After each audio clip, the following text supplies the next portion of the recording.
So I want to know from you, do you have any thoughts that have transformed into habits? And if you do, how is it useful in your life? మనం అందరం కూడా తెలిసి కానీ తెలియకుండా కానీ కొన్ని leadership qualities buildup చేసుకుంటాం. ఇప్పుడే చిరంజీవి గారు చెప్పారు,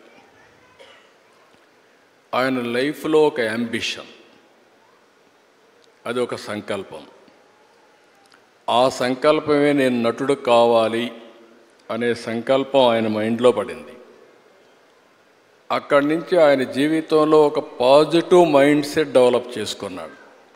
ఎన్ని సవాళ్ళు వచ్చినా ఆయన గోల్ ఈ సెట్, ఆ గోల్ రీచ్ అయ్యే వరకు నిరంతరం పనిచేశాడు. ఒక మాటలో చెప్పాలంటే ఎన్టీఆర్ రామారావు గారు ఉన్నంత వరకు ఈయన ఒక స్థాయిలోకి వచ్చారు. ఎప్పుడైతే సినిమాలో నుంచి ఆయన రాజకీయాల్లోకి వచ్చారో ఈయన అక్కడి నుంచి ఆకాశం ఎత్తి ఎదిగే పరిస్థితికి వచ్చారు. అంటే దానికి కారణం ఏంటంటే, ఒక మహానటుడు ఉన్నాడు, అప్పుడే నటుడుగా ఉన్నాడు.